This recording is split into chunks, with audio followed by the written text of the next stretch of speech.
Yeah, we're probably good. Hello, everyone, and welcome to the Wasteland. Thank you so much for joining us as always. Today we'll be talking about the most American series in gaming and now television, Fallout. But just give me one sec. Stick 'em up. Come on. You're not getting out of here alive, buddy. Fallout, the famed role-playing franchise ranging from playing the Chosen One in Fallout 2, the Vault Dweller in 4, and the stupid moron who gets his credit card stolen in 76. The Fallout television show, also known as Fallout, recently came out on Amazon, weekly too. That way the popularity will only build as it grows. Oh, they dropped it all at once? Oh, well, congratulations, Mr. Amazon. You win stupidest decision ever. Fallout dropped all at once on Prime Video on April 10th. Now, would it have been better objectively for the popularity of the show to release it weekly? Yes. Would it also have been objectively better for the only thing Amazon actually cares about, the bottom line? Also yes. But you gotta live and let live, let bygones be bygones, and crawl out through the Fallout, baby. So like sneaking around a super mutant mongrel, we're gonna let sleeping dogs lie. Fallout is an American story, shopping in the skeleton of Fenway Park, eating apple pie, and swallowing Red Scare propaganda like it's your morning mentats. Death is a preferable alternative to communism. Fallout is a lot of things, a fun-as-hell shooter, a loving critique of this beautiful nation we call America, and above all, it is downright radioactive. Not only do you pick up rads like Caps roaming around the wasteland, from your food, to the medicine, to the fanbase. I love this franchise, but some Fallout fans make No Bark Noonan look like a profoundly sane individual. So please understand that I love this country. From coast to coast, top to bottom, I've been places from the capital wasteland all the way to the Mojave and even the radioactive bayous. And to make this an even more American metaphor, if you really love a baseball team, you gotta be able to admit when your managers suck ass. To understand the radioactive wasteland, we first have to look at the Dreamboat future of the past that preceded it.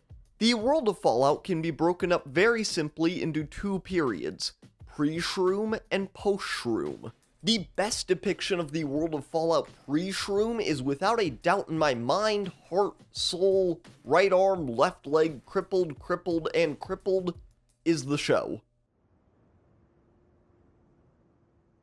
All right, one piece of cake coming up from my favorite cowgirl.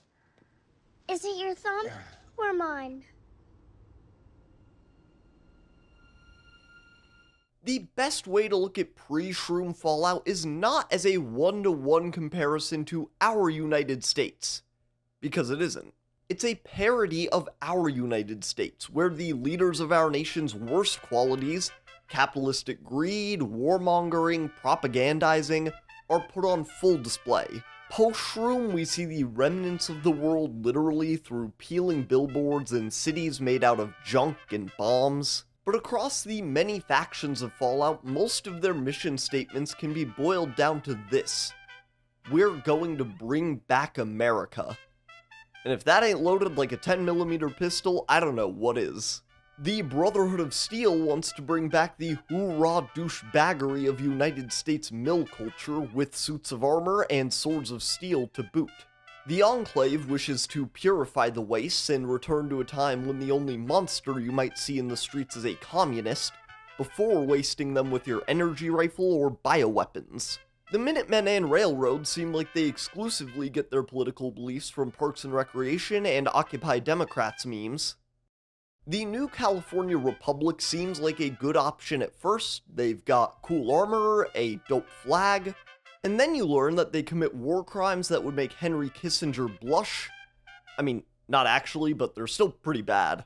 There are factions like the Great Khans and Caesar's Legion who may seem un-American at first, but what's more American than cosplaying as a warmongering freak who would hate you? Even these smaller factions fill out this wasteland of a parody America incredibly.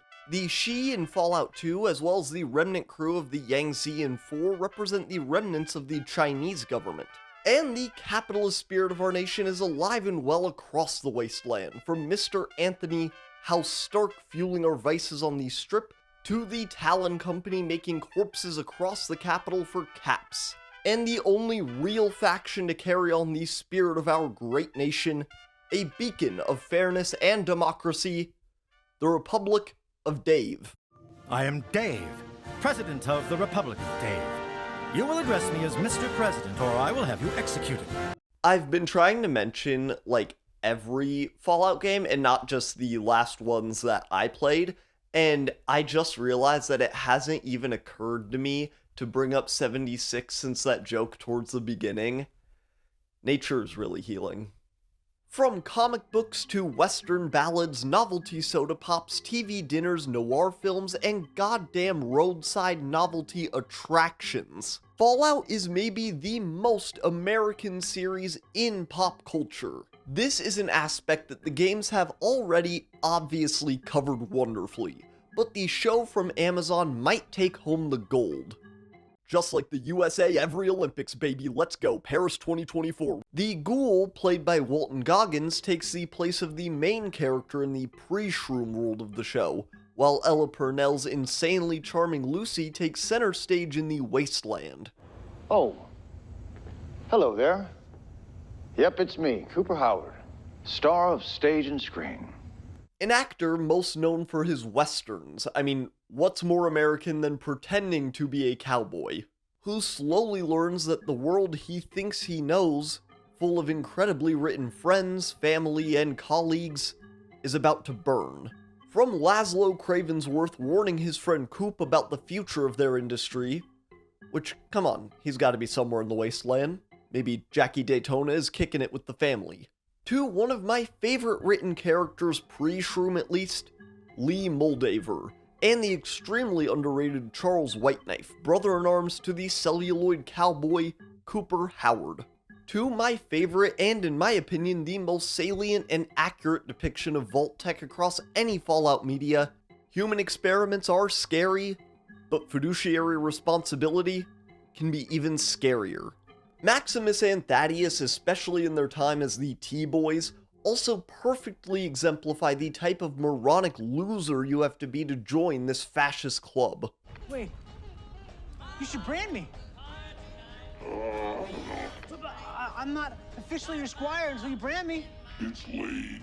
Come on. The world of Fallout, or all the worlds of Fallout, are also littered with data entries, holotapes, and comically placed skeletons.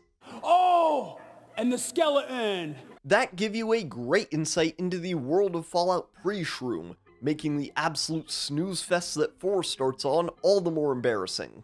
One of my favorite data entries can be found at the Nahant Oceanological... Oh my god. A far-right authorization on alternative in the Commonwealth Wasteland. Pre-shroom, the size of crabs and lobsters had been rising dramatically due to radiation, up to 14% in 1 year, a worrying precursor to mirelurks and similar abominations. In a bid to save face, companies such as Lobster Grill family restaurants began to celebrate the now heartier seafood. And now we've arrived at the part of the video where I just uncritically lobby praise at whatever I'm talking about, and since that's a lot of people's idea of patriotism anyways, this'll be fun. The abolitionists in the capital wastes of Fallout 3 are one of the most perfect factions for this franchise I can think of. A militant group of anti-slavers who worship Lincoln in the hallowed halls of his monument that is just a John Brown level chef's kiss. As wonderful as finding a preserved Instamash while a bloatfly chases you into a rotting house rigged with explosives. I love how the show goes from the conversation between the ghoul and his feral friend reminiscing on a warm slice of pie, just before we cut to a scene in the vault of them enjoying pie. It's simple moments like this that demonstrate the haves and have-nots that have always been a key theme of Fallout.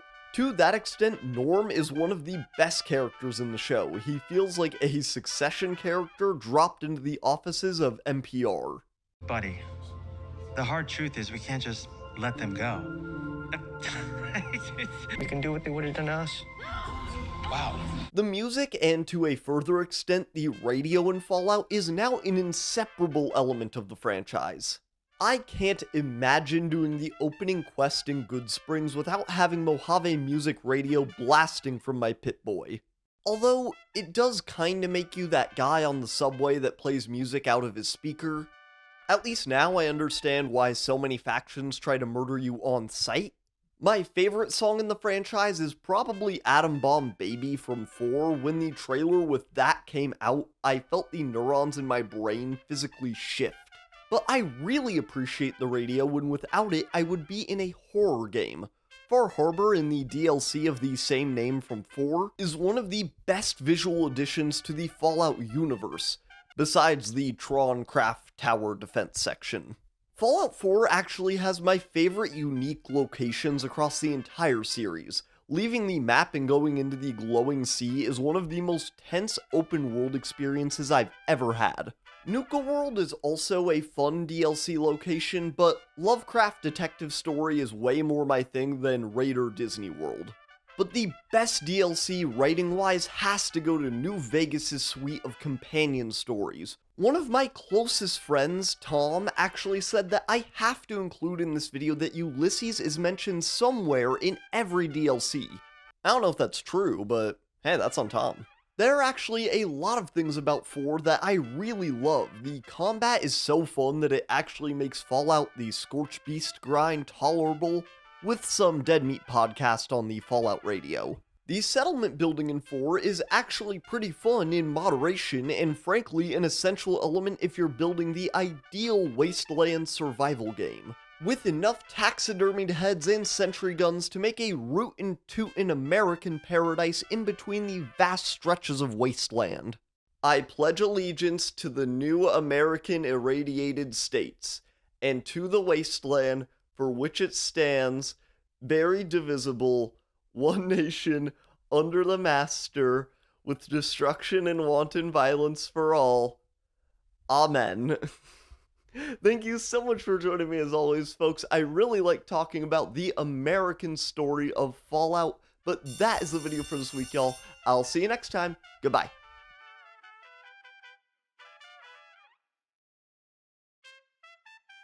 Hey everyone, thank you so much for joining us as always. If you made it to this point, a special double thank you very much. Yeah, this video has been a lot of fun to make. I've been working on it for a little bit. Gonna be back to posting like in a regular way now. I'm very excited for a lot of the stuff that we have coming up this summer. Gonna return to some franchises, some like channel series is also like maybe some God I Love, some underrated episodes, we'll have to see, but also going to be covering some series that will be new to the channel that I am super pumped about. What I have to show off for my collection this week is, so first off, got this from the old grocery store, this Nuka Victory. I don't know if they're still selling this, but this came out like when the show dropped pretty much. Also came in this little Volt 33 Jones soda thingy. And then also, my girlfriend painted on some bottle caps we just had, and some from that. She painted some stars, like the Sunset Sarsaparilla ones in New Vegas. So yeah, if I get enough of these, I'll have to head over to the Sunset Sarsaparilla HQ and talk to, like, Slappy or whatever that...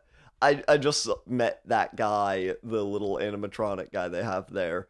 I love New Vegas. That game's good. Someone should talk about that sometime. Yeah. I'll see y'all next time. Wanna have a Teen Titans video here soon, I think. Yeah, I'll see y'all next time. Goodbye.